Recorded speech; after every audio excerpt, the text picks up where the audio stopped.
الکریم وعلی آلہ و اصحابہ و اولادہ و ازواجہ المطہرین۔ اعوذ باللہ من الشیطان الرجیم، بسم اللہ الرحمن الرحیم۔ اللہ رب العزت کا کروڑوں بار شکر ہے کہ آج ہم اپنی کلاس کے چھٹے لیکچر میں حاضر ہیں۔ اللہ پاک کی توفیق سے نبی کریم صلی اللہ تعالیٰ علیہ وآلہ وسلم کے نالین پاک کے تصدق سے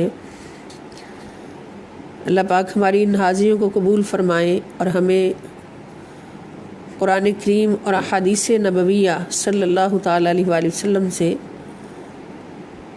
صحبت حاصل کرتے ہوئے بھرپور فیوز و برکات سے ہماری جھولیاں بھرپور فرمائیں۔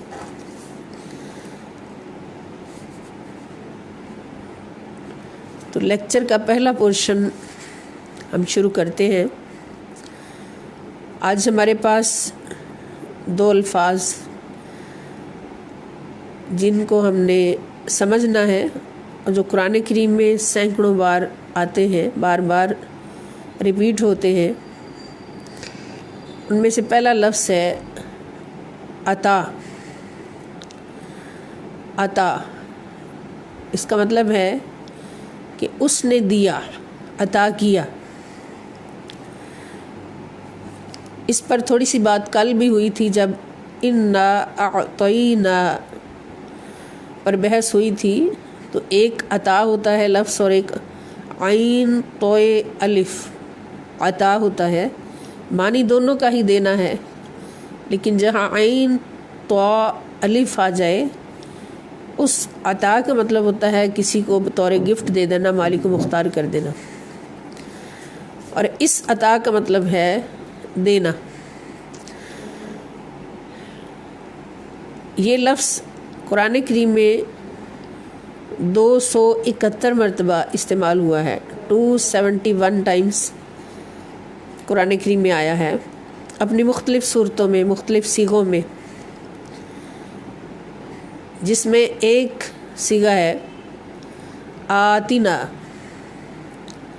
آتینا، اور یہ صیغہ بہت معروف ہے جب ہم دعا کرتے ہیں ربنا آتینا فی الدنیا حسنہ، تو آتینا یہ فعل امر بنتا ہے۔ آتی واحد مذکر حاضر کا صیغہ فعل امر ہے، اور نا کے معنی ہمیں۔ معنی کیا ہوا کہ ہمیں عطا کر، ہمیں عطا فرما۔ ربنا، اے ہمارے رب، آتینا ہمیں عطا فرما۔ اور دوسرا لفظ آتینا، فرق دیکھ لیں دونوں میں۔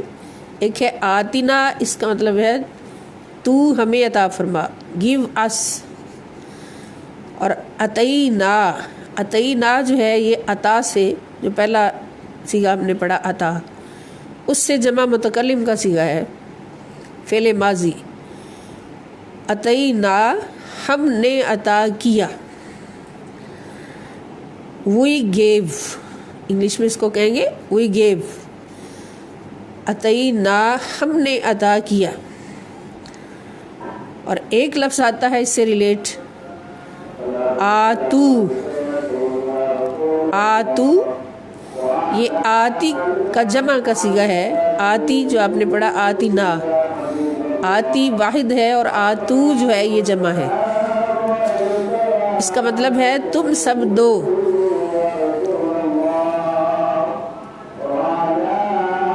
اور ایک لفظ ہے اوتو۔ اوتو جو ہے یہ بھی جمع کا صیغہ ہے فعل ماضی مجہول میں۔ اس کا مطلب ہے کہ ان کو دیا گیا، ان سب کو دیا گیا۔ یہ فعل مجہول، مجہول کے بارے میں نے آپ کو بتا دیا تھا، جیسے انگلش میں ایکٹیو وائس اور پیسیو وائس ہوتے ہیں، تو ایکٹیو جو ہوتا ہے جس میں فاعل موجود ہوتا ہے وہ معروف ہوتا ہے، اور جس میں مفعول موجود ہوتا ہے وہ پیسیو ہوتا ہے اور اس کو مجہول کہتے ہیں عربک میں۔ تو یہ 4 الفاظ ان صورتوں میں بار بار آتے ہیں اور ان کا روٹ جو ہے حمزہ تا یا عطا ہے، اور اس سے مختلف صیغے بن کر 271 بار قرآن کریم میں استعمال ہوتے ہیں۔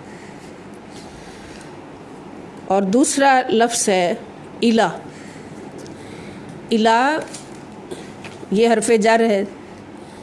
پہلے جو حروف جارہ ہم نے پڑھے ہیں، جیسے علا پڑھا ہے، فی پڑھا ہے، من پڑھا ہے، یہ چوتھا حرف ہے حرف جر الہ جو پڑھ رہے ہیں ان میں سے۔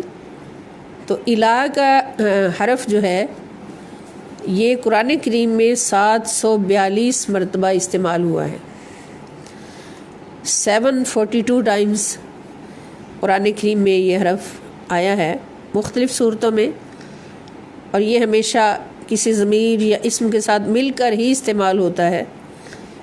تو یہ پھر اپنی مختلف صورتوں میں ضمیروں کے ساتھ مل کر کس کی صورت میں آیا ہے؟ ایک صورت ہے الیکا، الیکا، الہ اور کا۔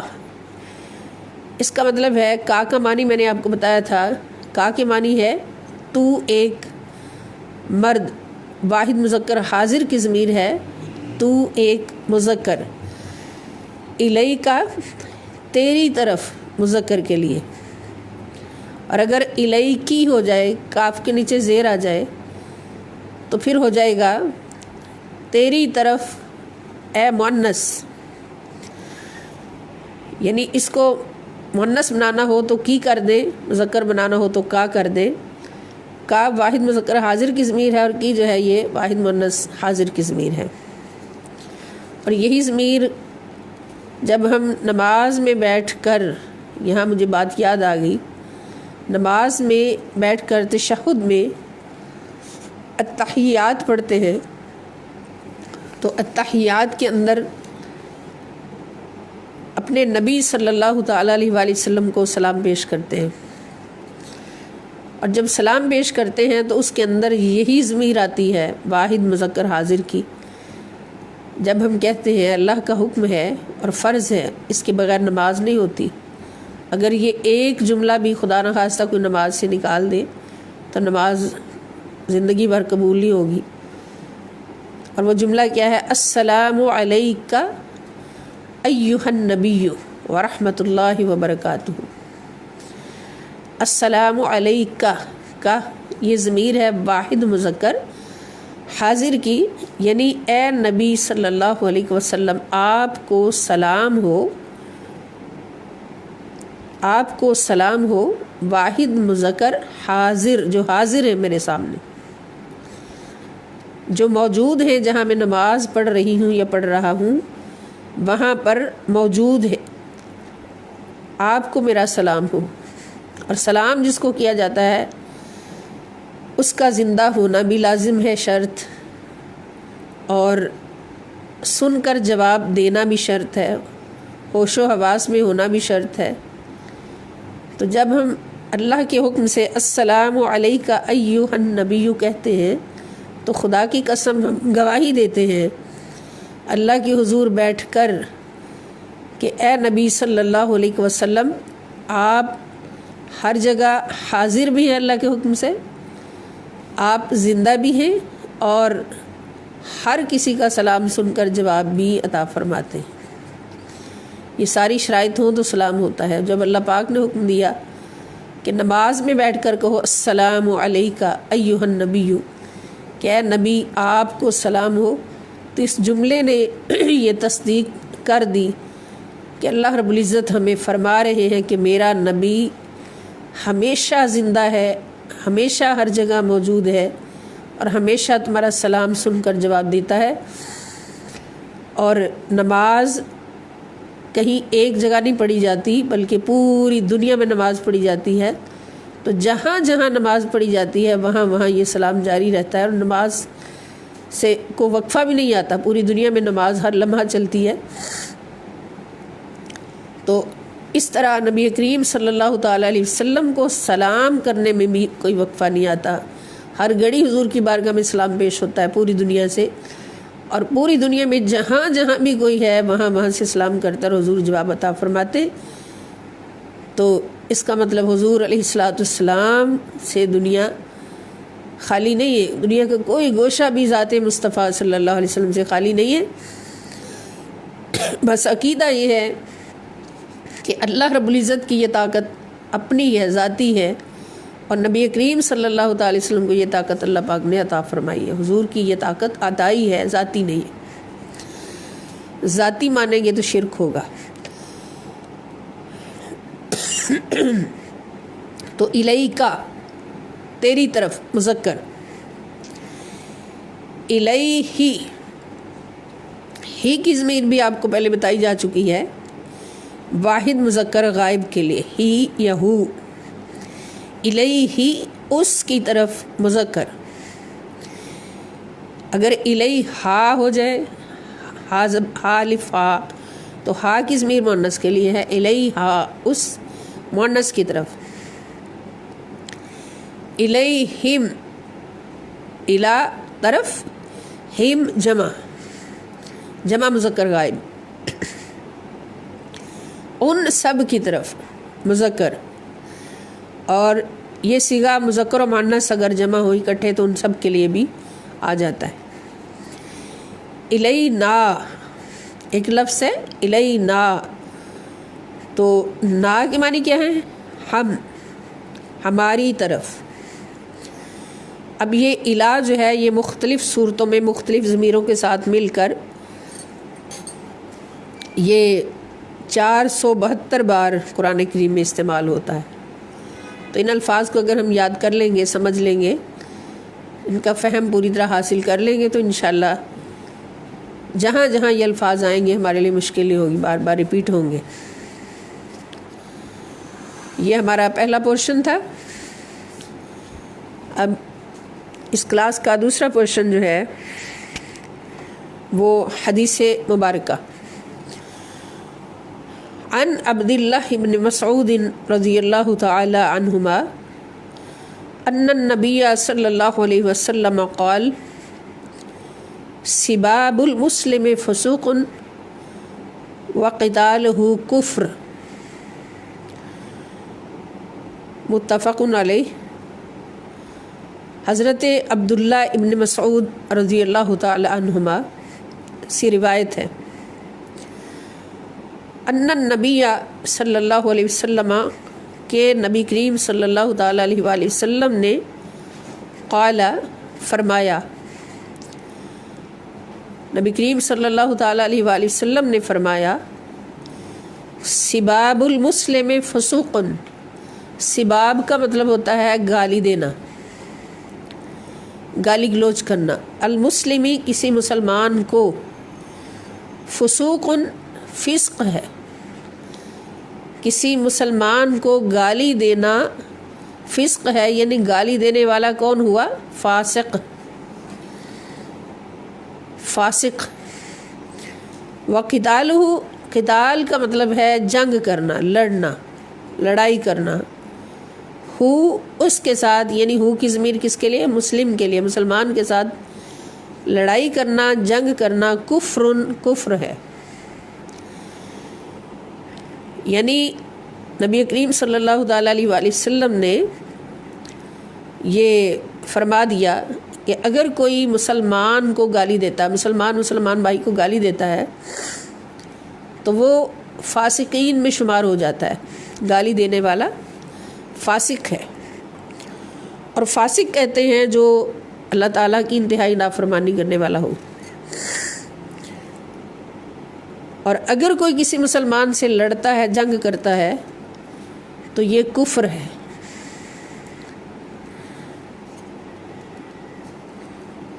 اس حدیث پاک سے بھی ہمیں دو مضامین حاصل ہوئے۔ نمبر ایک، مسلمانوں کو گالی دینا فسق ہے، گالی دینے والا فاسق ہوگا۔ نمبر دو، مسلمان انسان کے قتل کو جائز سمجھنے والا، جائز سمجھ کر قتل کرنے والا کافر ہے۔ یعنی اس کا شمار کافروں میں ہو جاتا ہے، اگرچہ وہ کلمہ گو مسلمان ہوتا ہے، مومن ہوتا ہے، لیکن کسی مسلمان کے قتل کو جائز سمجھ کر اس کو قتل کرتا ہے تو اس کا شمار پھر کافروں میں ہو جاتا ہے، کافروں کی صف میں ہو جاتا ہے۔ یہاں پر ایک بات عرض کر دوں کہ ایک حقیقی کافر ہوتا ہے اور ایک مسلمان کافر جیسے کام کر کے کافروں کی صف میں شامل ہوتا ہے تو اس کو بھی کافر کہتے ہیں، لیکن وہ حقیقی کافر نہیں ہوتا۔ حقیقی کافر وہ ہوتا ہے جو کلمہ طیبہ سے انکار کرتا ہے، اسلام قبول کرنے سے انکار کرتا ہے۔ تو مسلمان جو کافر نما کام کرے اس کو بھی کافر کہتے ہیں۔ جیسے نماز چھوڑنے والے کے بارے میں کیا کہا گیا کہ نماز اسلام اور کفر کے درمیان ایک دیوار ہے، جو نماز پڑھتا ہے وہ مسلمانوں کے ساتھ ہے، اور جو نماز چھوڑتا ہے جان بوجھ کر، وقت اور طاقت ہونے کے باوجود وہ نماز نہیں پڑھتا، تو اس کا شمار پھر کافروں کے ساتھ ہوگا، وہ دیوار کے اس پار ہوگا۔ تو جو کافروں جیسے کام کرے گا تو وہ بھی کافر کہلائے گا، کیونکہ کافروں کی صف میں آ جائے گا۔ اس پر ایک شعر مجھے یاد آ رہا ہے علامہ اقبال رحمۃ اللہ تعالی علیہ کا کہ توحید ہستی ہم سے، توحید ہستی ہم سے سارا جہاں ہمارا، ہم کافروں کے کافر، کافر خدا ہمارا۔ کہ اگر توحید کے ہم پیروکار ہیں، اگر ہم توحید کے لمبردار ہیں تو سارے جہان پر ہماری حکومت ہے، لیکن ہمارا حال یہ ہو گیا ہے کہ ہم کافروں کے کافر، یہاں کافروں سے مراد کون ہے؟ حقیقی کافر، اور جو ہم کافر ہیں اس کافر کا مطلب ہے انکار کرنے والے، کہ ہم خود کافروں کا انکار بھی کرتے ہیں، کافروں کا انکار بھی کرتے ہیں، لیکن کافر خدا ہمارا کافر کو ہی اپنا خدا بنایا ہوا ہے، اسی کا انکار کرتے ہیں اور اسی کو اپنا خدا بنایا ہوا ہے، اور خدا وہی ہوتا ہے جس کی بات مانی جائے، خدا وہی ہوتا ہے جس کی بات مانی جائے۔ تو اگر کوئی اپنے خالق حقیقی اللہ وحدہ لا شریک کی بات مانتا ہے، مسلمان مومن، تو اللہ اس کا خدا ہے۔ اور اگر کوئی خدا نخواستہ اپنے نفس کی بات مانتا ہے اور کافروں جیسے کام کرتا ہے اور اپنی نفسانی خواہشات کو اللہ رب العزت کی آرزو پر ترجیح دیتا ہے، نعوذ باللہ، تو پھر اس کا خدا اللہ نہیں ہے، اس کا خدا اس کا نفس ہے۔ تو ایک اللہ کو ماننے کا مطلب کیا ہے؟ صرف یہ نہیں کہ لا الہ الا اللہ کہہ دو اور محمد رسول اللہ صلی اللہ علیہ وسلم کا زبانی اقرار کر لو، بلکہ کلمہ طیبہ کا مطلب یہ ہے، اس کا مقصد یہ ہے کہ اپنے آپ کو ہمیشہ کے لیے اللہ تعالیٰ کے سپرد کر دو، کہ میرا کچھ بھی نہیں، سب کچھ میرے خدا کا، جسم بھی خدا کا اور مرضی بھی خدا کی۔ جب مرضیاں اپنی چلتی ہیں تو پھر کافروں جیسے کام بھی ہوتے ہیں، کافر کو بھی خدا بنا لیا جاتا ہے، اور جب مرضی خدا کی چلتی ہے تو پھر بندہ اسی زمین پر رہ کر شیخ عبد القادر جیلانی بن جاتا ہے، اور پھر اس کے ایک اشارے سے اللہ رب العزت کے حکم سے 100 سال کا مردہ بھی زندہ ہو جاتا ہے۔ اس لیے ہمیشہ ہمیں بچنا چاہیے ایسے کاموں سے جو کافروں کو پسند ہیں، ایسے لباسوں سے، ایسے اخلاق سے، ایسے رسوم و رواج سے جو کافروں کے بنائے ہوئے ہیں، اللہ کی نافرمانی میں ہیں۔ ہر اس کام سے ہمیں بچنا چاہیے، اور ہر کام میں اگر ہم سنت مصطفیٰ صلی اللہ تعالیٰ علیہ وآلہ وسلم کو اپنائیں اور حضور علیہ الصلوۃ والسلام کے اسوہ حسنہ کی پیروی کریں تو کبھی بھی ہم دنیا میں اور آخرت میں ناکام نہیں ہو سکتے۔ اللہ پاک ہم سب کو توفیق عطا فرمائے۔ اب اس حدیث شریف کو ہم پڑھ لیتے ہیں دوبارہ سے تاکہ یاد ہو جائے زبانی۔ عن عبد اللہ بن مسعود رضی اللہ تعالی عنہ ان النبی صلی اللہ تعالی علیہ وآلہ وسلم قال سباب المسلم فسوق وقتالہ کفر. عن عبد اللہ بن مسعود رضی اللہ تعالی عنہما ان النبی صلی اللہ تعالی علیہ وآلہ وسلم قال سباب المسلم فسوق وقتالہ کفر. عن عبد اللہ بن مسعود رضی اللہ تعالی عنہما ان النبی صلی اللہ علیہ وسلم قال سباب المسلم فسوق وقتالہ کفر. اللہ پاک ہمیں یاد رکھنے کی اور ہمیشہ اس پر عمل کرنے کی توفیق عطا فرمائے. عمل اس حدیث پاک پر یہی ہے کہ کبھی بھی ہماری زبان پر ایسی بات نہ آئے جو فسق میں لے جائے. گالی دینا مومن کی شان نہیں ہے.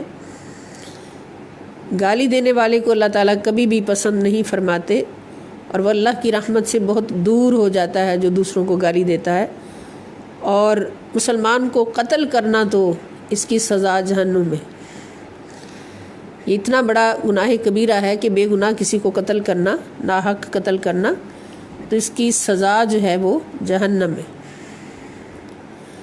من قتل مؤمنا متعمدا فجزاؤہ جہنم. یہ قرآن کریم نے فرمایا کہ جس نے کسی مومن کو جان بوجھ کر قتل کیا، جائز سمجھ کر قتل کیا، تو اس کی سزا جہنم ہے.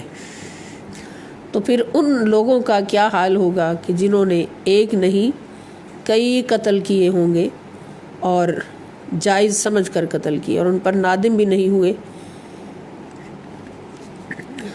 اللہ پاک پوری امت مسلمہ کو راہ ہدایت نصیب فرمائے. آمین. اب تیسرا پورشن ہمارا ہے سورۃ الکافرون. اس کا ترجمہ پڑھنا ہے اور اس کو زبانی یاد کرنا.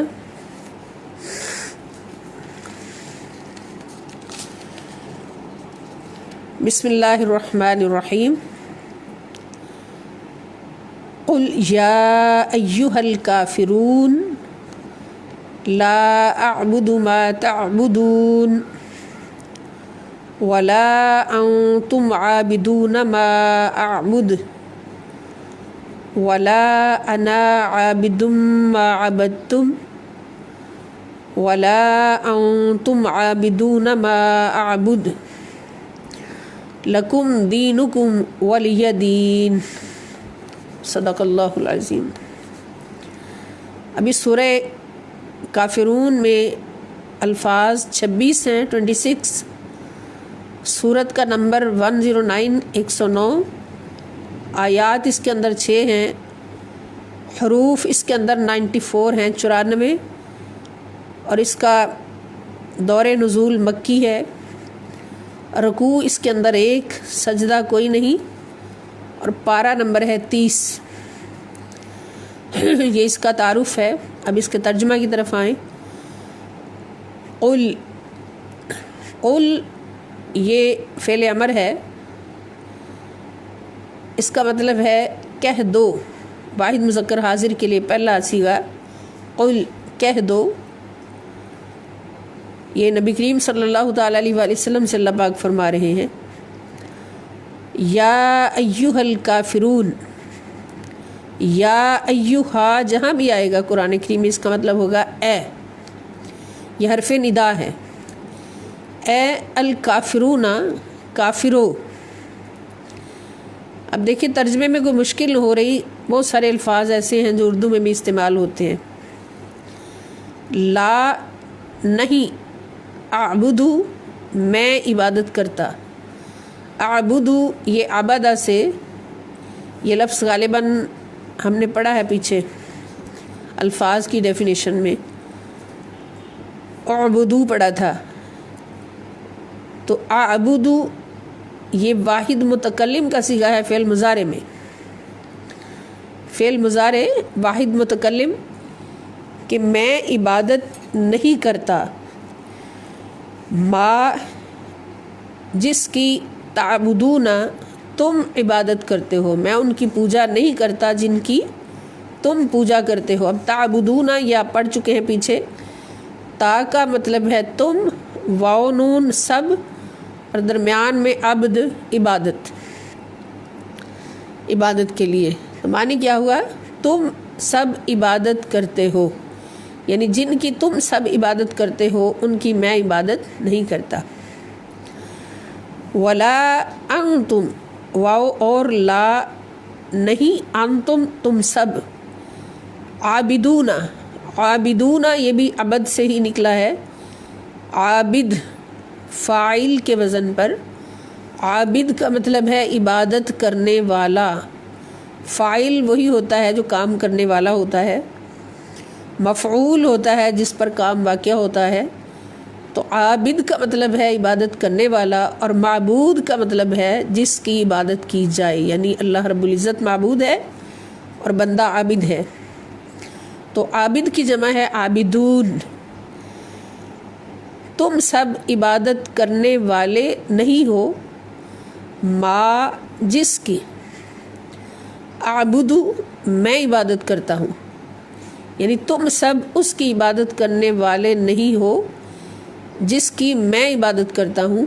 ولا اور نہ، انا میں، انا جو ہے یہ واحد متکلم کی ضمیر ہے، میں. عابدن عبادت کرنے والا ہوں، ما جس کی عبدتم تم عبادت کرتے ہو.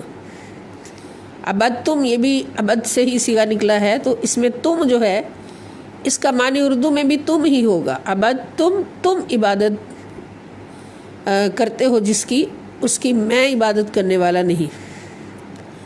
ولا انتم اور نہ تم، عابدون عبادت کرنے والے ہو، ما جس کی اعبدو میں عبادت کرتا ہوں، اور نہ ہی تم اس کی عبادت کرنے والے ہو جس کی میں عبادت کرتا ہوں. لکم تمہارے لیے، دینکم تمہارا دین، ولی واو اور لی کے لیے یا چھوٹی یا، اس کا مطلب ہے میں، یعنی میرے لیے، دینی میرا دین. دینی نون کے نیچے جو زیر ہے اس کا مطلب بھی میرا. سو تمہارے لیے تمہارا دین اور میرے لیے میرا دین. اب یہ سورہ کافرون، اس میں خطاب کافروں سے ہے اور کافر نام لے کر خطاب کیا گیا. اس کی وجہ یہ کہ جب نبی کریم صلی اللہ تعالیٰ علیہ وآلہ وسلم نے دعوت توحید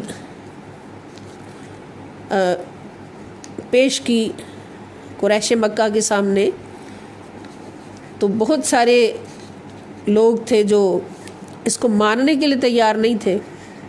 خاص طور پر جو رؤسائے مکہ تھے، سرداران قریش تھے، وہ اس کو ماننے کے لیے تیار نہیں تھے. تو انہوں نے پھر مختلف حربے استعمال کیے کہ نبی کریم صلی اللہ تعالیٰ علیہ وآلہ وسلم کو روکا جائے اس تبلیغ سے، اور اس دین کی جو دعوت دے رہے ہیں اس دعوت کو روکا جائے. اور اب تک کفر کا یہ شیوا ہے کہ اسلام دشمنی میں وہ مختلف حربے استعمال کرتا ہے، مختلف مکر و فریب کرتا ہے، لیکن اللہ رب العزت کا جو تدبیر ہوتی ہے وہ ہمیشہ غالب ہوتی ہے. اللہ تعالیٰ ان کی ساری تدبیروں کو اور مکر و فریب کو فیل فرما دیتا ہے. تو جب حضور علیہ السلام نے کھلم کھلا دعوت توحید دی تو کافر پریشان ہوئے، قریش مکہ پریشان ہوئے. انہوں نے پھر سب سے پہلے یہ سوچا کہ نبی صلی اللہ تعالیٰ علیہ وآلہ وسلم کو کوئی نعوذ باللہ لالچ دیا جائے.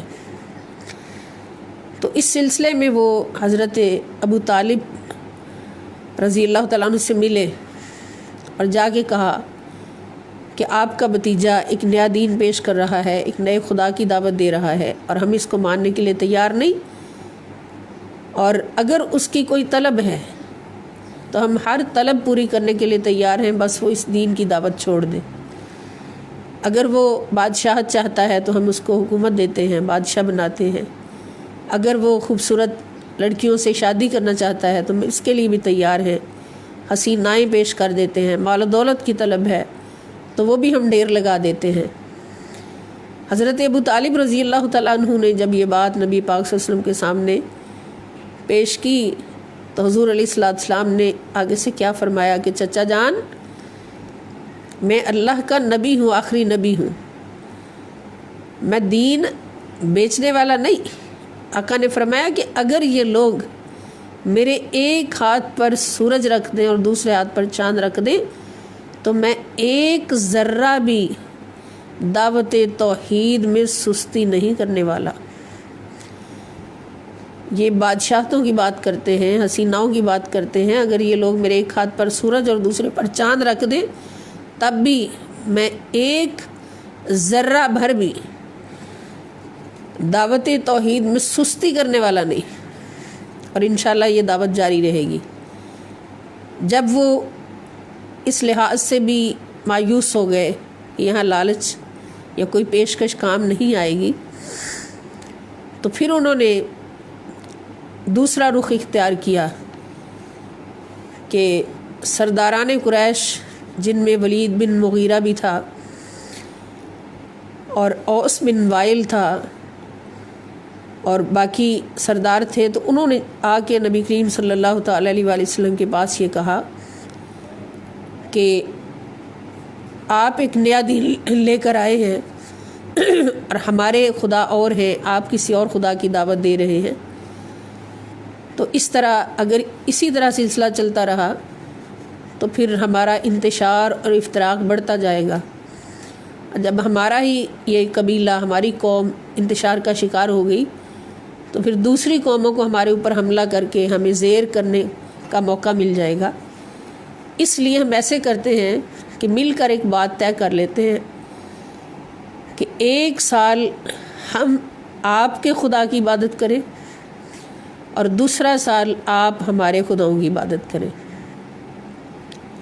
یہ انہوں نے اپنا انتہائی بے وقوف اور انتہائی گرا ہوا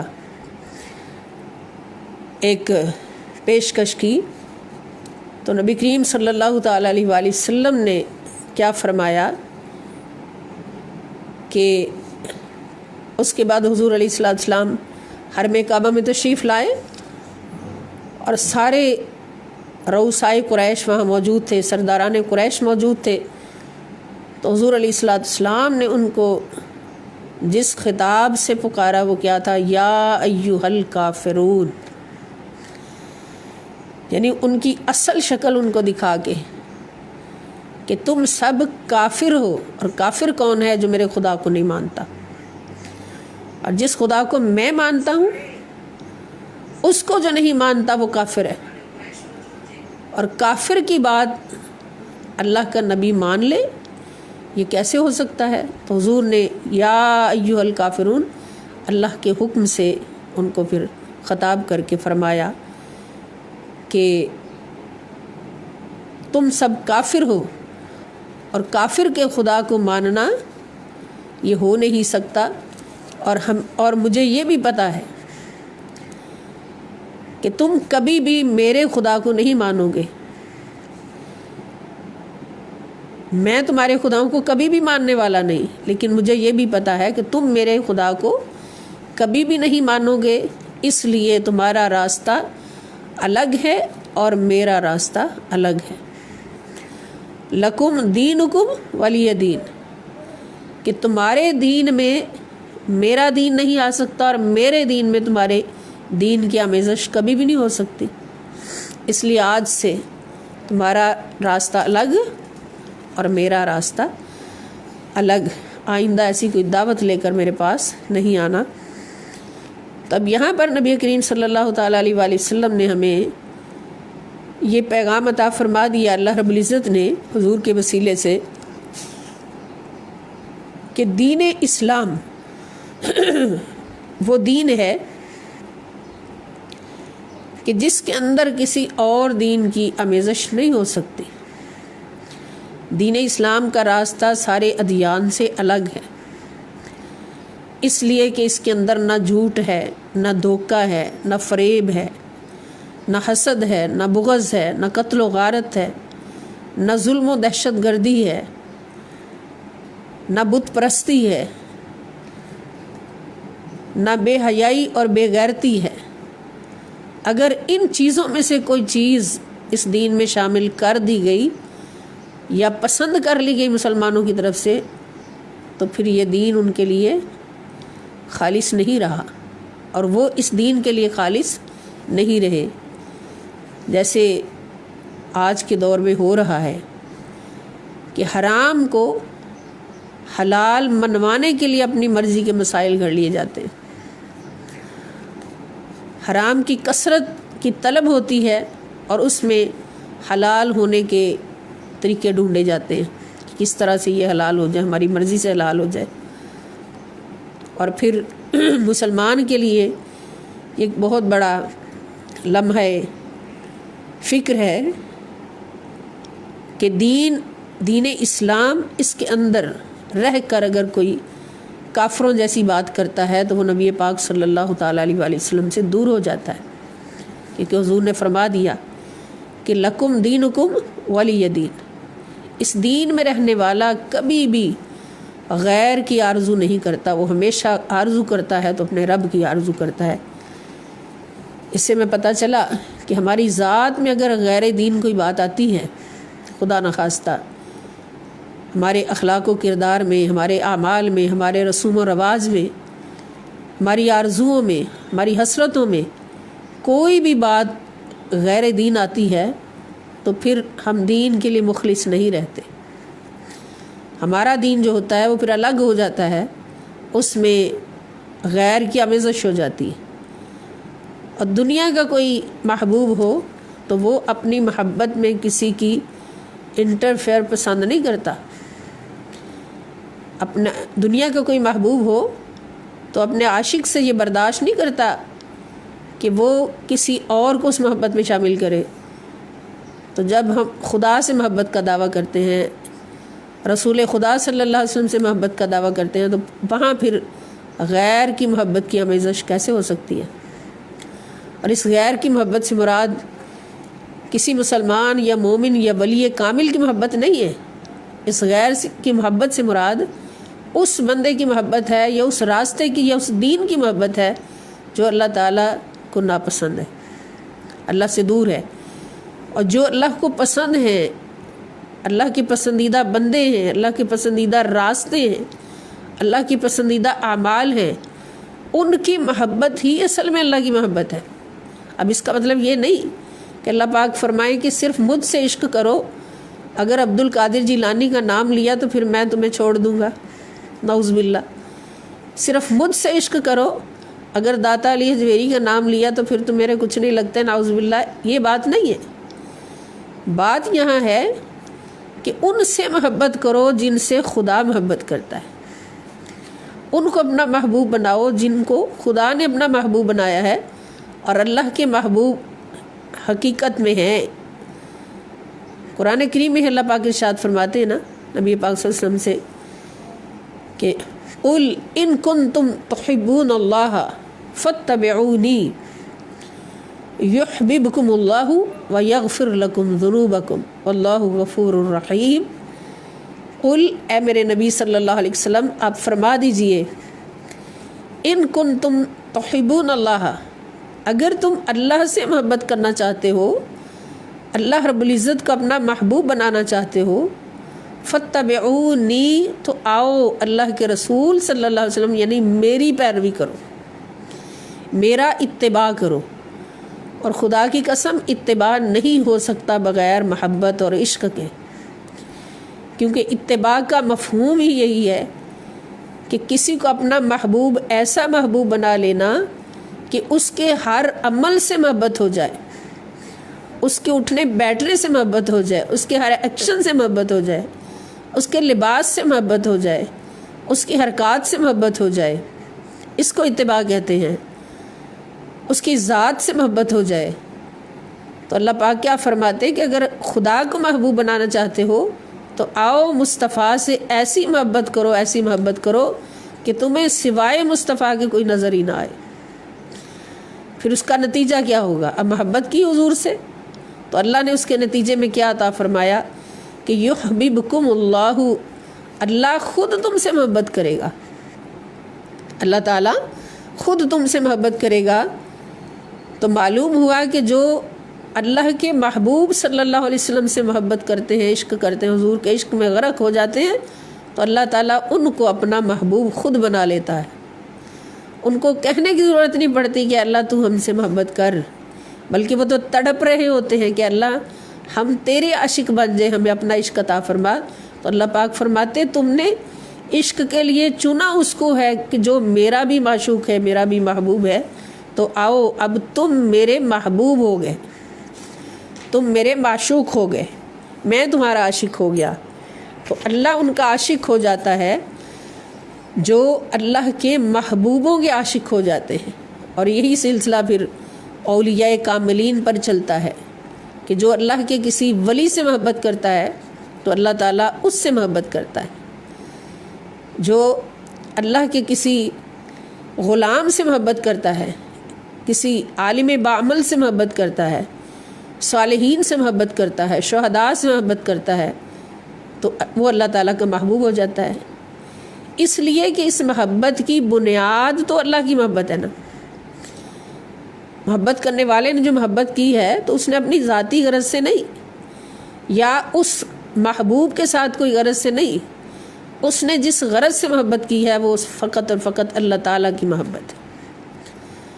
اور اس محبت کا صلہ جب ملا، نبی کریم صلی اللہ تعالیٰ علیہ وآلہ وسلم فرماتے ہیں کہ قیامت کا دن میدان محشر سجے گا اور حساب کتاب ہوگا، جنتیں ملیں گی، تو ایک گروہ ایسا ہوگا جن کو جنت میں ایسے محلات ملیں گے جو شیشے کے محلات ہوں گے، ٹرانسپیرنٹ محلات ہوں گے، باہر سے کھڑے اندر کا سارا منظر نظر آئے گا، اندر سے باہر کا سارا منظر نظر آئے گا، اور بالا خانے ہوں گے، بالا خانے ہوں گے، اور وہ جنتی جب بالا خانوں پر چڑھ کر دوسری طرف جھانکیں گے تو جنت کا ادھر کا حصہ ان کے چہروں سے روشن ہو جائے گا، ان کے چہرے 14ویں کے چاند کی طرح چمک رہے ہوں گے۔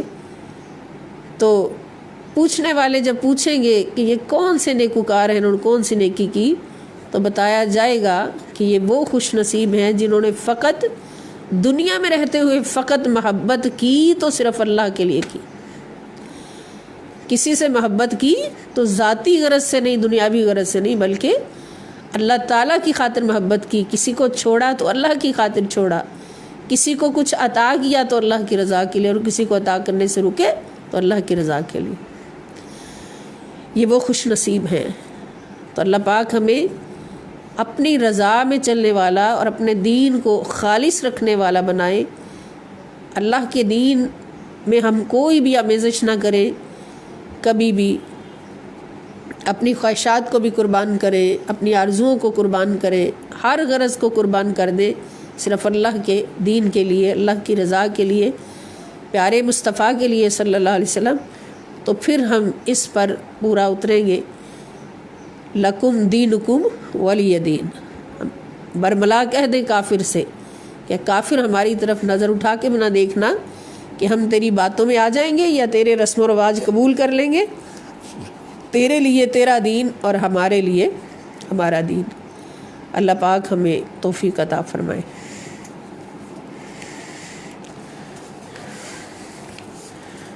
چوتھا پورشن ہمارا سورۃ المومنون۔ بسم اللہ الرحمن۔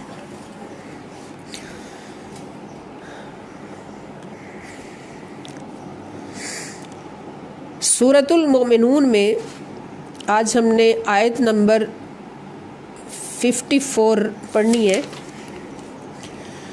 53 تک ہم پڑھ چکے تھے کل، جس میں اللہ پاک ارشاد فرماتے ہیں گزشتہ آیات میں کہ حلال رزق کھاؤ اے نبی، اے رسولو، حلال رزق میں سے کھایا کرو، نیک اعمال کیا کرو، اور یہی حکم رسولوں کی وساطت سے اللہ پاک نے تمام مومنین کو بھی دیا، اور واضح فرما دیا کہ تمہارا دین ایک ہی دین ہے، ایک ہی دین کی طرف سب نے دعوت دی، اور اس دین کو جنہوں نے مانا وہ نبیوں کے ساتھ رہے، اور جنہوں نے نہیں مانا انہوں نے اس دین کے ٹکڑے ٹکڑے کر دیے اور اپنی اپنی پسند کے قبلے بنا لیے اور اپنی اپنی پسند کے فرقے بنا لیے، اور ہر گروہ جو ہے اپنے اپنے دین پر خوش ہے۔ اور اللہ پاک نبی کریم صلی اللہ علیہ وسلم سے فرما رہے ہیں کہ فَذَرْهُمْ، پس چھوڑ دیں آپ ان کو۔ جب اللہ تعالیٰ اپنے نبی صلی اللہ علیہ وسلم کو غمزدہ دیکھتے ہیں کہ اتنی ان کی خاطر میں اپنا وقت اپنی جان قربان کر رہا ہوں اور ان کو دعوتیں دے رہا ہوں، دعائیں کر رہا ہوں، ان کے پیچھے پیچھے پھر رہا ہوں، پھر بھی یہ بات نہیں مانتے، تو اللہ پاک پھر تسلی دیتے ہیں کہ فَذَرْهُمْ، پس چھوڑ دیں ان کو آپ، فی غمرتہم، فی میں غمرہ کہتے ہیں مدہوشی، نشہ جہالت، ہم ان کے نشہ جہالت میں ان کو چھوڑ دیں، حتیٰ حین، کچھ مدت تک۔ حین کا مطلب ہوتا ہے وقت یا گھڑی یا مدت، کچھ مدت تک ان کو ان کی مدہوشی میں یا نشہ جہالت میں چھوڑ دیں۔ اَیَحْسَبُونَ أَنَّمَا نُمِدُّهُم بِهِ مِن مَّالٍ وَبَنِينَ، کے معنی کیا ہے؟ کیا یحسبون، یہ وہی وزن آ گیا یعبدون والا، یا کے معنی وہ، واو نون سب، حسبہ سمجھنا، گمان کرنا، حساب لگانا، یہ اردو میں بھی حساب کا لفظ آتا ہے۔ کیا یہ گمان کرتے ہیں؟ انما، کہ بے شک جو، انا بے شک، ما جو، نمدو ہم ان کی مدد کر رہے ہیں، نمدہم ہم ان کی مدد کر رہے ہیں، بہی من مال و بنین، مال اور بیٹوں کے ساتھ، جو ہم دنیا میں رہتے ہوئے ان کو مال اور بیٹوں کی کثرت دے رہے ہیں۔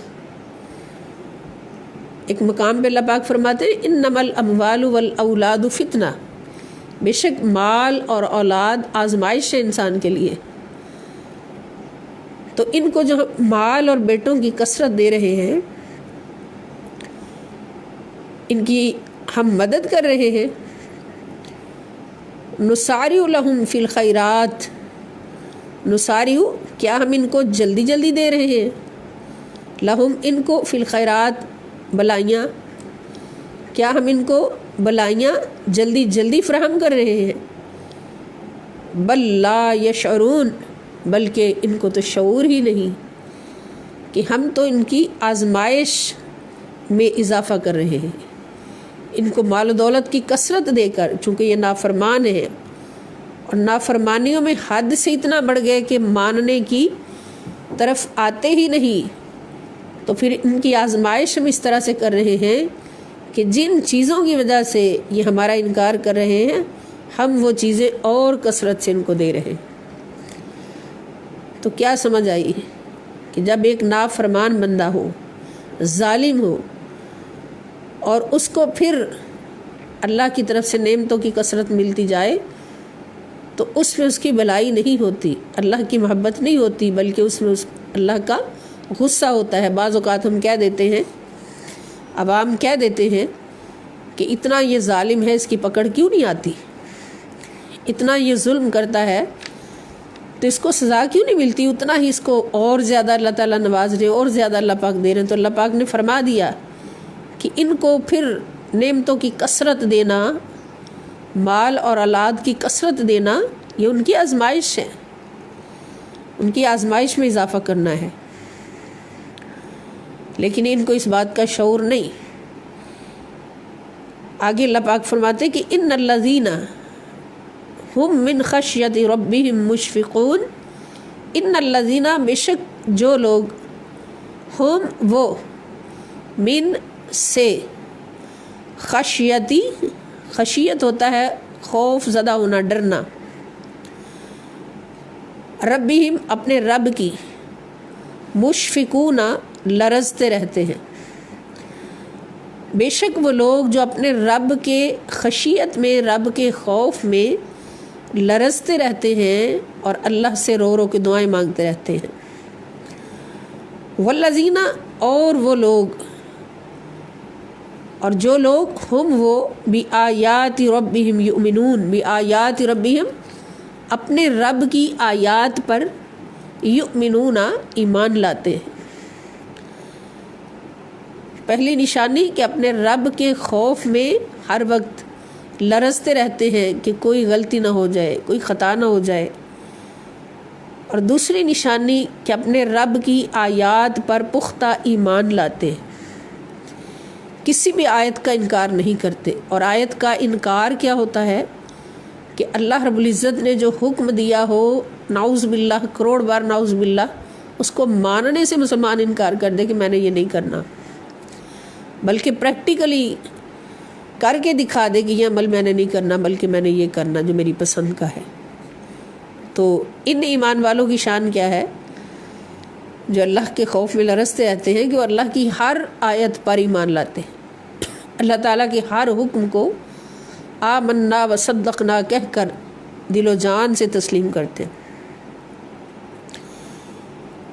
اور والذین، اور وہ لوگ، ان کی نشانی یؤتون، عطا کرتے رہتے ہیں، دیتے رہتے ہیں اللہ کی راہ میں، ما آتو، جو کچھ بھی وہ دیتے ہیں، اللہ کی راہ میں دیتے رہتے ہیں جو کچھ بھی وہ دیتے ہیں۔ وقلوبہم، جب کہ ان کے دل، یعنی اس حال میں وہ اللہ کی راہ میں خرچ کرتے ہیں۔ قلوب قلب کی جمع ہے دل۔ اب اس قاف کو، نقطے والی جو قاف ہے، اس کو حلق سے نکالنا ہے، وسط حلق سے۔ اس کو ڈنڈے والی کاف کی طرح نہیں پڑھنا، ادنا حلق سے نہیں نکالنا، بلکہ وسط حلق سے قاف کہہ کے۔ اگر ڈنڈے والی کاف پڑھ لی تو اس کا مطلب بالکل بدل جاتا ہے۔ ڈنڈے والی کاف کلب ہو، اس کا معنی ہوتے ہیں کتا، اور قاف نقطے والی صحیح ادا کرنی، اس کا مطلب ہے قلب۔ وقلوبہم، اور ان کے دل، وجلتن، ان کے دل خوف زدہ ہوتے ہیں اس بات سے، انہم، کہ بے شک وہ، الی ربہم راجعون، کہ وہ اپنے رب کی طرف لوٹ کر جانے والے ہیں، اللہ کی طرف لوٹ کر جانے والے ہیں، اللہ کے حضور پیش ہونا ہے، حساب ہونا ہے، اللہ کے حضور حاضری دینی ہے، اور وہ نام اعمال جو اللہ پاک نے ہمارے گلوں میں ڈالا ہوا ہے، وہ سارا کچھ سامنے کھلے گا۔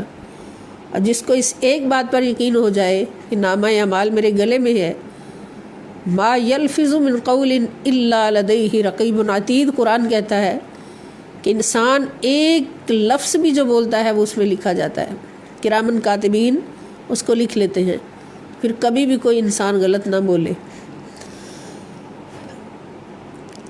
کوئی مسلمان غلط نہ بولے، اگر کامل یقین کر لے کہ میں جو کچھ بول رہا ہوں یہ میرے نام عمل میں لکھا جا رہا ہے اور قیامت کے دن میرے سامنے کھل کر آ جائے گا۔ اور وہ لوگ دیتے ہیں اللہ کی راہ میں جو کچھ بھی دیتے ہیں، اور اللہ کی راہ میں خرچ کرتے ہوئے بھی ان کے دل خوف زدہ ہوتے ہیں، لرز رہے ہوتے ہیں کہ ہم سے کوئی غلطی نہ ہو جائے، اور بے شک وہ اللہ کی طرف لوٹ جانے والے ہیں، اللہ کے حضور پیش ہونے کا ایک خوف ہوتا ہے۔ اولئک یسارعون فی الخیرات وہم لہا سابقون، اولئک، یہی وہ خوش نصیب لوگ ہیں، یسارعون، سارع یسارع، اس کا مطلب ہوتا ہے جلدی کرنا، تیزی کرنا۔ اب یہاں یا کی معنی وہ، واو نون سب، اور سارع جلدی کرنے والے، وہ سب جلدی کرنے والے ہیں، تیزی سے بڑھنے والے ہیں، فی الخیراتی، نیکی کے کاموں کی طرف، بھلائیوں کی طرف۔ ان کی پہچان یہ ہوتی ہے کہ جہاں نیکی کا کام نظر آ جائے وہاں بھاگ بھاگ کے پہنچتے ہیں، اور اللہ کی رضا کے لیے اپنا سب کچھ قربان کر کے نیکیوں میں سبقت لے جاتے ہیں۔ وہم، اور وہ، لہا، ان نیکیوں کے لیے، سابقون، سبقت لے جانے والے ہیں۔ سبحان اللہ، جو دنیا میں نیکیوں میں سبقت لے جانے والے ہیں تو پھر قیامت کے دن بھی میدان محشر میں بھی اللہ پاک ان کو سابقون اولون میں رکھیں گے. والسابقون اولئک هم المقربون. اللہ پاک فرماتے ہیں جو سابقون ہیں وہی اللہ کے مقربین ہوں گے، جنہوں نے اپنے دین میں کسی دین کی آمیزش نہیں کی، دین کے لیے مخلص رہے اور اللہ کے سوا کسی کی چاہت نہیں کی، اللہ کے رضا کے سوا کسی سے محبت نہیں کی، جس سے بھی محبت کی اللہ کی رضا کے لیے، اور پھر بھی اللہ سے ڈرتے رہے، اللہ کی راہ میں خرچ بھی کرتے رہے، نیکیوں میں سبقت بھی لے جاتے رہے، پھر بھی اللہ سے ڈرتے رہے. جب یہ آیات نازل ہوئی تو حضرت عائشہ صدیقہ رضی اللہ تعالیٰ عنہ نے جب یہ پڑھی تو حضور علیہ السلام سے پوچھا، چونکہ پیچھے ان لوگوں کا ذکر تھا جو سخت دل ہیں اور اپنے نشۂ جہالت میں ہیں، تو حضرت عائشہ نے پوچھا کہ حضور کیا یہ ان لوگوں کے بارے میں ہی اللہ تعالیٰ فرما رہے ہیں کہ وہ ڈرتے ہیں، روتے ہیں خرچ کرتے ہوئے؟ تو حضور نے فرمایا کیا صدیق کی بیٹی اے بنت صدیق، یہ ان لوگوں کے لیے نہیں ہے، یہ ان لوگوں کے لیے ہے جو مخلصین ہیں اور مخلصین ہیں کہ جو اللہ کی بارگاہ میں خرچ بھی کرتے ہیں اور ڈرتے بھی ہیں. یہ اللہ کے کامیاب بندوں کے لیے ہے. اور پھر وہ ڈرتے اس بات سے کہ کہیں اللہ کی بارگاہ میں نامقبول نہ ہو جائیں. ہائے ہائے. اور یہ یاد رکھیں کہ جتنا بندہ خدا کے قریب ہوتا ہے اتنا زیادہ خوف ہوتا ہے. جن کو خوف نہیں سمجھ لیں وہ اللہ سے دور ہیں، کیونکہ دوری میں خوف کم ہوتا ہے اور جتنا قریب ہوتا ہے اتنا خوف زیادہ ہوتا ہے. ہمارے پاس بہت مثالیں موجود ہیں. حضرت سیدنا زین العابدین رضی اللہ تعالیٰ عنہ جو جنتوں کے مالک ہیں اور جن کے صدقے سے اس امت کی بخشش ہونے والی ہے، تو خانہ کعبہ کا طواف فرما رہے تھے. اس وقت جو وقت کا بادشاہ تھا وہ بھی طواف میں تھا، وہاں کا گورنر. تو اس نے دیکھا کہ ایک شخص خانہ کعبہ کا غلاف پکڑ کر اتنی گریہ وزاری سے رو رہا ہے، اتنا رو رہا ہے اللہ کے حضور کہ مجھے سن کر لگا کہ یہ بہت بڑا گناہ گار ہے. اس نے سوچا کہ بہت بڑا گناہ گار ہے جتنا رو رہا ہے، میں دیکھوں گا ضرور کہ یہ کون شخص ہے. اور روتے روتے اتنا روئے کہ بے ہوش ہو گئے. اور وہ کہتا ہے کہ جب میں طواف مکمل کر کے پاس جا کے دیکھنا چاہا کہ میں دیکھوں تو صحیح کہ یہ کون ہے اتنا گناہ گار، جب دیکھا ان کا چہرہ تو وہ بے ہوش ہو گیا کہ وہ کوئی عام شخص نہیں تھا. وہ کربلائے معلیٰ میں اتنی بڑی قربانی دے کر مسکراتے ہوئے واپس آنے والا امام زین العابدین رضی اللہ تعالیٰ عنہ. اتنا قرب اور اتنی خشیت، اتنا قرب اور اتنا خوف. کہاں ہم جیسے نکمے کمینے کہ گناہوں پر گناہ کر رہے ہیں اور خوف کی طرف کبھی دل آتا ہی نہیں. تو جو جتنا قریبی ہوتا ہے اتنا زیادہ خوف زدہ ہوتا ہے کہ میرا محبوب مجھ سے ناراض نہ ہو جائے، ان کے یہ خوف ہوتا ہے. اللہ پاک فرماتے ہیں یہی خوش نصیب ہیں جو میرے خوف میں بھی رہتے ہیں اور دین کا دامن بھی 100% اخلاص کے ساتھ تھاما ہوا ہے. تو ان کو یہ گھڑیاں نصیب ہوتی ہیں کہ وہ اللہ کے حضور روتے بھی ہیں اور نیک اعمال بھی کرتے ہیں. اور یہی وہ خوش نصیب ہیں جو نیکیوں میں سبقت لے جانے والے ہیں. آگے اللہ پاک فرماتے ہیں کہ وَلَا نُكَلِّفُ نَفْسًا إِلَّا وُسْعَهَا، وَلَا نُكَلِّفُ اور نہیں ہم تکلیف دیتے، نُكَلِّفُ یہ تکلیف سے ہی نکلا ہے، کلّفَ یُكَلِّفُ، اور نہیں ہم تکلیف دیتے نفساً کسی جان کو، إِلَّا وُسْعَهَا سوائے اس کی طاقت کے. ہم کسی شخص کو بھی اس کی طاقت سے بڑھ کر تکلیف نہیں دیتے. اللہ پاک فرما رہے ہیں ولدینا اور ہمارے پاس تو کتاب موجود ہے، ینطق بالحق وہم لا یظلمون، ینطق جو بولتی ہے، بالحق سچ، ہمارے پاس تو ایسی کتاب ہے جو سچ بولتی ہے اور سچ بولے گی، وہم اور ان پر لا یظلمون ظلم نہیں کیا جائے گا، اور ان پر ذرہ برابر بھی ظلم نہیں کیا جائے گا۔ اور اس کتاب سے مراد کیا ہے؟ اس کتاب سے مراد ہمارے اعمال نامے ہیں، نام عمل ہیں، جو ہمارے گلوں میں لٹکائے جائیں گے اور پھر ہمیں دکھایا جائے گا۔ اور پھر اس سے مراد یہ بھی کہ ہماری جلد کے اندر اللہ پاک نے ایسے خلیات رکھے ہیں کہ جو ہماری پوری زندگی کی ریکارڈنگ کر رہے ہیں۔ انسان کے اندر جو خلیات ہیں ریکارڈنگ والے، ان کی طاقت بہت بڑی ہے، بہت وسیع ہے۔ تو قرآن کہتا ہے کہ ان کے ہاتھ گواہی دیں گے، ان کی جلدیں گواہی دیں گی، تو پھر انسان کہے گا کہ ان کو کس نے سکھا دیا بولنا، ان کو کس نے سکھا دیا بولنا؟ تو پھر اللہ تعالیٰ فرمائیں گے کہ انطق اللہ الذی انطق کل شیء، کہ اللہ پاک نے ان کو بولنا سکھایا جس نے ہر شے کو بولنا سکھایا۔ تو یہ بھی ایک کتاب ہی ہے، ہمارا اپنا وجود بھی ایک کتاب ہے کہ جس میں سب کچھ ریکارڈ ہو رہا ہے، اور قیامت کے دن یہاں سے سب کچھ آن ہو جائے گا اور انسان کچھ بھی نہیں چھپا سکے گا۔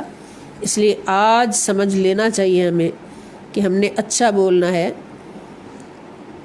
اچھا کرنا ہے، اچھا سوچنا ہے، اچھا ملنا ہے، اپنے معاملات کو بہترین رکھنا ہے، اپنے اخلاق کو بہترین رکھنا ہے، اور کبھی بھی کسی کا دل نہیں دکھانا۔ اللہ پاک فرماتے کہ ہم کسی جان کو اس کی طاقت سے بڑھ کر تکلیف نہیں دیتے، اور ہمارے پاس تو کتاب ہے جو سچ بولتی ہے، اور ان پر کوئی ظلم نہیں کیا جائے گا۔ بل قلوبہم فی غمرۃ من ھذا، بلکہ قلوبہم، یہ لفظ دوبارہ آ رہا ہے، ان کے دل، فی میں غمرۃ مدہوشی، من ھذا اس سے، غفلت، غمرہ سے مراد غفلت بھی ہے کہ ان کے دل اس بات سے غفلت میں ہیں، اس قرآن کے پیغام سے غفلت میں ہیں۔ وَلَهُمْ أَعْمَالٌ مِّن دُونِ ذَلِكَ هُمْ لَهَا سَابِقُونَ عاملون، وَلَهُمْ اور ان کے لیے اعمال ہیں، من دون ذَلِكَ اس کے سوا، یعنی قرآن کے سوا ان کے اعمال ہیں، نعوذ باللہ، ہم وہ لہا ان پر عاملون عمل کرنے والے ہیں، ان کے اعمال قرآن کے سوا ہیں جن پر یہ عمل کرنے والے ہیں۔ حتی اذا اخذنا مترفیہم بالعذاب اذا ہم یجأرون، اللہ پاک فرماتے ہیں حتی یہاں تک کہ اذا جب، اخذنا ہم پکڑ لیں گے، مترفیہم ان کے خوشحالوں کو، ان کے امیروں کو، اور آسودہ حال لوگوں کو، بالعذابی عذاب کے ساتھ پکڑ لیں گے، اذا ہم یجأرون تو پھر یہ روئیں گے، چیخیں گے، چیخو پکار کریں گے۔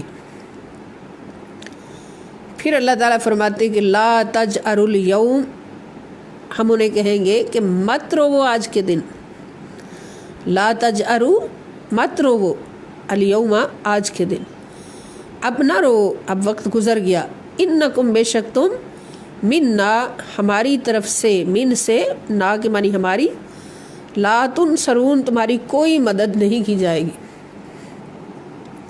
ہماری طرف سے تمہاری کوئی مدد نہیں کی جائے گی۔ قد کانت آیاتی تتلی علیکم، بے شک میری آیات، تتلا تلاوت کی جاتی تھی، پڑھی جاتی تھی علیکم تمہارے سامنے، فکن تم پس تم تھے، علی اعقابکم اپنی ایڑیوں کے بل، تنکسون پلٹ جانے والے، پلٹ جایا کرتے تھے۔ تمہارے سامنے میری آیات تلاوت کی جاتی تھی، تمہیں سنائی بھی جاتی تھی، تمہیں دکھائی بھی جاتی تھی، تمہیں سمجھائی بھی جاتی تھی، عمل کر کے بھی دکھایا جاتا تھا، لیکن تم اپنی ایڑیوں کے بل پلٹ جاتے تھے، تم قبول نہیں کرنا چاہتے تھے۔ ایڑیوں کے بل پلٹنے کا مطلب کیا ہے کہ تم اس کو ٹھکرا دیتے تھے، تم اپنی من مانی کے اعمال کرتے تھے، تمہیں قرآن سے کوئی غرض نہیں تھی۔ مستکبرین، اور تمہارا حال یہ ہوتا تھا کہ تم تکبر کرتے تھے، تکبر کے ساتھ، بہی اس کے ساتھ، سامرن اور راتوں کی اندھیروں میں، تہجرون تم تنہائی میں ایک دوسرے سے بیہودہ گوئی کرتے تھے۔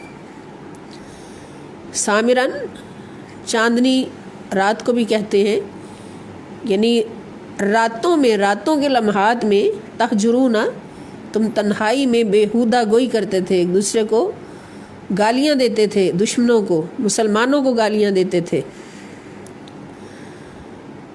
افلم یدبروا القول ام جاءہم ما لم یأت آباءہم الاولین۔ اللہ تعالیٰ فرما رہے ہیں کیا فلم یدبروا، کیا ان کو یہ سوچ نہیں تھی، کیا انہوں نے غور نہیں کیا تھا، القول اس فرمان الہی میں، یعنی قرآن کریم میں، ام یا جاءہم نہیں آیا تھا ان کے پاس، ما جو لم یاتی نہیں آیا تھا، آباءہم الاولین ان کے پہلے باپ داداؤں کے پاس، کیا ان کے پاس کوئی ایسی چیز آ گئی تھی جو ان کے باپ دادا کے پاس نہیں آئی تھی؟ ان کو کوئی نئی چیز ایسی مل گئی تھی جو اتنا متکبر ہو گئے تھے؟ یہ اللہ پاک کی ڈانٹ ہے ان نافرمانوں کے لیے کہ جنہوں نے قرآن کا اور اسلام کا پیغام قبول نہیں کیا اور اپنے تکبر میں اپنی منمانیاں کرتے رہے، اور قرآن کریم پر عمل کرنے والوں کو برا بھلا کہتے رہے، دعوت دینے والوں کو برا بھلا کہتے رہے، رسولوں کو برا بھلا کہتے رہے۔ ام لم یعرفوا، اب یہ قریش مکہ سے حضور اللہ کا خطاب ہے، ام لم یعرفوا رسولہم، ام کیا لم یعرفوا وہ نہیں پہچانتے تھے رسولہم اپنے رسول کو، فہم کہ وہ لہو منکرون اس کا انکار کرنے لگے۔ یہ اللہ تعالیٰ سوال کر رہے ہیں ان لوگوں سے جو نبی کریم صلی اللہ تعالیٰ علیہ وآلہ وسلم کو پہچانتے ہوئے بھی حضور کا انکار کر رہے ہیں۔ قرآن گواہی دیتا ہے کہ وہ نبی صلی اللہ علیہ وسلم کو اس طرح پہچانتے تھے، یعرفون کما یعرفون ابناءہم، جیسے وہ اپنے بچوں کی پہچان ہوتی ہے والدین کو، اس حد تک ان کو حضور علیہ السلام کی پہچان تھی حضور کے آنے سے پہلے، کیونکہ 1.25 لاکھ انبیاء نے حضور علیہ السلام کی پہچان اپنی امتوں کو بتائی اور حضور کی عظمتوں پر ایمان لانے کی دعوت دی، اور حضرت عیسیٰ علیہ السلام نے حضور کا نام تک بتایا نبیوں نے، تو سب پہچانتے تھے۔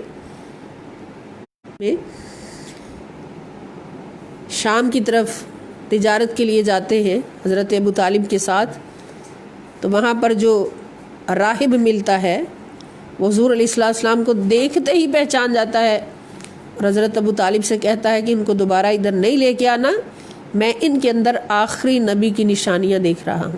سبحان اللہ۔ تو اللہ تعالیٰ فرما رہے ہیں کہ ان کو تو سب پتہ ہے، میرے نبی کی ساری نشانیاں ان کو بتا دی گئیں، تو کیا یہ پہچانتے نہیں تھے کہ ان کا انکار کرنے لگے؟ ام یقولون بہی جنہ، ام کیا یقولون یہ کہتے ہیں، بہی کہ اس نبی صلی اللہ علیہ وسلم کو، جنہ جنون ہے، کہ رسول اللہ صلی اللہ علیہ وسلم پر جنون لاحق ہو گیا ہے۔ بل جاءہم بالحق واکثرہم للحق کارہون، بلکہ جاءہم آپ آئے ہیں ان کے پاس، رسول اللہ صلی اللہ علیہ وسلم آئے ہیں ان کے پاس بالحق، حق کے ساتھ، حق لے کر آئے ہیں، وَأَكْثَرُهُمْ اور ان میں سے اکثر للحق کارہون، حق کو ناپسند کرنے والے، اور ان میں سے اکثر کون ہیں؟ حق کو ناپسند کرنے والے ہیں۔ اب یہ اللہ پاک ان کے دلوں کی بات ظاہر فرما رہے ہیں کہ یہ بات نہیں ہے کہ نبی کو جانتے نہیں اس لیے انکار کرتے ہیں، نبی کی شان نہیں جانتے انکار کرتے ہیں، نہیں، اصل میں ان کے دلوں پر تالے لگے ہیں کفر کے، اور یہ اس حق بات کو تسلیم ہی نہیں کر سکتے۔ تو یہی حال پھر ان لوگوں کا ہوگا کہ جو قرآن پڑھتے ہیں، سارا قرآن پڑھ لیتے ہیں، مگر اپنے نبی صلی اللہ تعالیٰ علیہ وآلہ وسلم کی عظمتوں کا نعوذ باللہ، کروڑ بار نعوذ باللہ، واضح انکار کرتے ہیں، جبکہ قرآن پورے کا پورا شان مصطفیٰ ہے صلی اللہ علیہ وسلم۔ اللہ پاک نے اس قرآن میں اپنے پیارے نبی صلی اللہ تعالی وسلم کی شانوں کو اپنی زبان سے بیان کیا، اپنے نبی سے نہیں بیان کروایا۔ جب اپنی شان بتانی تھی تو نبی سے کہا کہ قل هو اللہ احد اللہ الصمد لم یلد ولم یولد ولم یکن لہ کفوا احد۔ اپنی شان اپنے نبی کی زبان سے بیان کروائی تاکہ نبی کی زبان کی عظمت کا پتہ چلے کہ نبی خدا کو کتنا جانتے ہیں، خدا کے کتنا قریب ہیں۔ اور جب نبی صلی اللہ علیہ وسلم کی شان بتانا تھی تو پھر قل نہیں فرمایا، بلکہ کیا فرمایا؟ نا کا صیغہ استعمال فرمایا، وما ارسلناک الا رحمۃ للعالمین۔ جب نبی کی شان فرمانا تھی تو خود بیان فرمائی کہ یاسین والقرآن الحکیم انک لمن المرسلین علی صراط مستقیم۔ قرآن بھرا پڑا ہے کہ اللہ پاک نے جب اپنے نبی کی شان بتانا تھی تو اپنی زبان سے، تو پھر ہم کیا کہیں گے کہ قرآن کیا ہے؟ شان خدا بزبان مصطفیٰ صلی اللہ علیہ وسلم، اور شان مصطفیٰ بزبان خدا صلی اللہ علیہ وسلم۔ تو حضور کی شان کو چھپانے والا اور کم کر کے دکھانے والا نعوذ باللہ کون ہے؟ یہ ان لوگوں کے ساتھ ہے جنہوں نے حضور کی شان کو دیکھا مگر مانا نہیں۔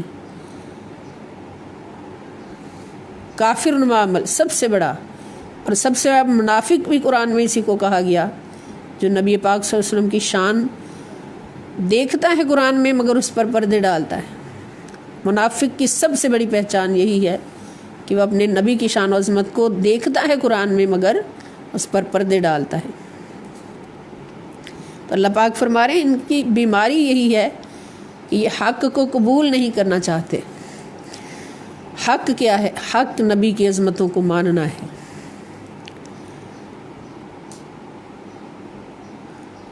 آگے اللہ پاک فرماتے وَلَوِ اتَّبَعَ الْحَقُّ أَهْوَاءَهُمْ لَفَسَدَتِ السَّمَاوَاتُ وَالْأَرْضُ وَمَنْ فِيهِنَّ بَلْ أَتَيْنَاهُمْ بِذِكْرِهِمْ فَهُمْ عَنْ ذِكْرِهِمْ مُعْرِضُونَ۔ وَلَوْ اور اگر اتبع پیروی کرنے لگ جائے، الحق حق، احواءہم ان کی خواہشات کی،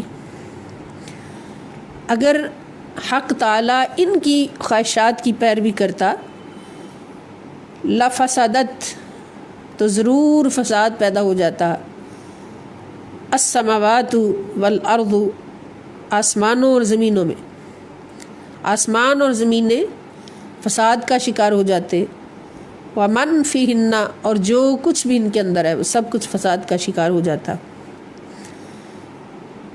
بلکہ اتیناہم ہم نے ان کو عطا کیا، بذکرہم ان کا ذکر یعنی قرآن کی صورت میں، فہم بس وہ ان ذکرہم اس ذکر سے معرضون منہ پھیر رہے ہیں، اس عزت والے ذکر سے وہ روگردانی کر رہے ہیں، منہ پھیر رہے ہیں۔ اور یہ ذکر ہی نظام کائنات کو چلانے کے لیے ہے، کائنات انہوں نے نہیں بنائی، کائنات تو اللہ نے بنائی ہے، اور جس نے بنائی ہے اسی کو پتہ ہے کہ اس کائنات کا نظام کیسے چلنا ہے۔ تو اس نظام کو چلانے کے لیے ہی اللہ پاک نے قرآن جیسی کتاب عطا فرمائی۔ تو قرآن کریم پر عمل ہی اس کائنات کو پوری اصلاح کے ساتھ چلا سکتا ہے، پورے امن کے ساتھ چلا سکتا ہے۔ اور اگر قرآن کے علاوہ کسی اور کی بات مانی جائے گی تو پھر یقیناً یہ کائنات فساد کا شکار ہو جاتی ہے، اور ایسا ہم اپنی آنکھوں سے دیکھتے ہیں۔ ام تسألہم خرجن، اب یہ ایسا کیوں کر رہے ہیں کہ ان کو ایک اتنا بڑا نظام دیا جا رہا ہے، نظام کائنات دیا جا رہا ہے، نظام حیات دیا جا رہا ہے، ایسا کیوں کرتے ہیں کہ اس کو چھوڑ رہے ہیں، اس سے اعراض کر رہے ہیں، اس سے منہ پھیر رہے ہیں؟ ام تسألہم خرجن فخراج ربک خیر وہو خیر الرازقین، ام کیا تسألہم، آپ ان سے مانگتے ہیں، تسألو آپ ان سے سوال کرتے ہیں، خرجن کسی اجرت کا، کسی خراج کا، اجرت کا، اپنی تبلیغ کے بدلے میں، فخراج ربک، پس آپ کے رب کا اجر جو ہے، خیرن سب سے بہتر ہے، وہو اور وہ خیر الرازقین سب سے بہتر رزق دینے والا ہے۔ یعنی یہ لوگ ایسا اس لیے کر سکتے ہیں کہ ان سے کوئی اجرت مانگی جا رہی ہے اور یہ دینا نہیں چاہ رہے۔ میرا نبی تو ان سے ایک ذرا بھی طلب نہیں کر رہا، بلکہ عطاؤں پہ عطائیں ہیں، عطاؤں پہ عطائیں ہیں، عطا ہی کرتا جا رہا ہے، عطا کرنے والا نبی ہے، تو پھر یہ کیوں انکار کر رہے ہیں؟ اور دوستو، اس آیت مبارکہ کے اندر ہمارے لیے بھی جو پیغام سمجھ آ رہا ہے کہ دین کے کاموں میں کبھی اجرت طلب کرنے والا اللہ کا پسندیدہ نہیں ہو سکتا۔ دین کے کاموں میں نیت نہ ہو اجرت طلب کرنا، جیسے کہ محافل وغیرہ میں جائے تو اس پہ فکس کرے کہ مجھے اتنا کچھ ملے گا تو پھر میں آ کے کچھ سناؤں گا، تو یہ جائز نہیں ہے۔ اور ویسے دین میں استاد ہو، دین کا، مسجد کا امام ہو، خطیب ہو، تو ان کے لیے تو ذریعہ معاش ضروری ہے، چونکہ ان کی جاب ہی یہی ہے، تو ان کے لیے یہ ضروری ہے، جائز ہی نہیں بلکہ ضروری ہے۔ لیکن کوئی بھی دین کی خدمت کرتے ہوئے اس کے علاوہ اس نیت سے کرنا کہ یہاں سے مجھے کچھ ملے، اجرت ملے، تو یہ جائز نہیں ہے۔ اِنَّكَ لَتَدْعُوهُمْ إِلَىٰ صِرَاطٍ مُسْتَقِيمٍ وَإِنَّكَ، بے شک آپ تو، لَتَدْعُوهُمْ ضرور بلاتے ہیں ان کو، إِلَىٰ طرف، سیدھی راہ کی طرف، ان کو سیدھی راہ کی طرف بلا رہے ہیں، اور انکار سے اجرت طلب کر رہے ہیں، تو یہ بات نہیں ہے۔ تو اللہ پاک ہمیں سمجھنے کی، عمل کرنے کی توفیق عطا فرمائے۔ اور آج کا سبق کہ دین سے دوری اللہ کو پسند نہیں، دین سے دوری دو رنگی ہو جاتی ہے، سے رنگی ہو جاتی ہے، اور یہ دو رنگی یا سے رنگی کبھی بھی انسان کو کامیاب نہیں ہونے دیتی۔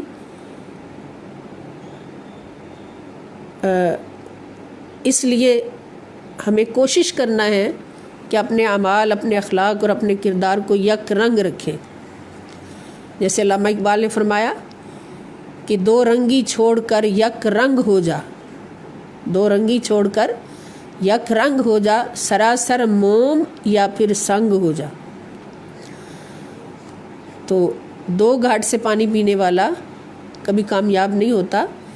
گھاٹ ایک ہی بہترین ہے، اور وہ اللہ اور اس کے رسول صلی اللہ تعالی وسلم کا عطا فرمایا ہوا گھاٹ قرآن کریم ہے۔ اللہ پاک ہمیں قرآن کا دامن ہمیشہ اپنی زندگی میں تھامنے کی توفیق عطا فرمائے، اور اس پر پورا عمل کرنے کی توفیق عطا فرمائے۔ اور ہر کام اخلاص کے ساتھ. اخلاص کیا ہوتا ہے؟ اخلاص کی تعریف یہ ہے کہ اگر کسی سے محبت کریں تو صرف اللہ کے لیے، کسی سے نفرت کریں تو صرف اللہ کے لیے، اللہ کی رضا کے لیے، کسی کو کچھ عطا کریں تو صرف اللہ کی رضا کے لیے، اور کسی کو دینے سے رکیں تو صرف اللہ کی رضا کے لیے. تو اس پر حدیث پاک بھی ہے. نبی پاک صلی اللہ تعالی وسلم ارشاد فرماتے ہیں کہ من احب فی اللہ و ابغض فی اللہ و اعطا فی اللہ و امنع فی اللہ فقد استکمل الایمان، کہ جس نے اللہ کی خاطر محبت کی، اللہ کی خاطر کسی سے بغض کیا، اللہ کی خاطر کسی کو عطا کیا، اور اللہ کی خاطر کسی کو عطا کرنے سے رکا، تو بے شک اس کا ایمان مکمل ہو گیا. تو ایمان کی تکمیل بھی اسی میں ہے، اخلاص ہو. اور اخلاص یہی ہوتا ہے کہ دین میں کسی چیز کی ملاوٹ نہ ہو، دین بالکل صاف ستھرا ہماری زندگی میں ہو. اللہ پاک ہم سب کو توفیق عطا فرمائے. وما علیہ الا البلاغ المبین.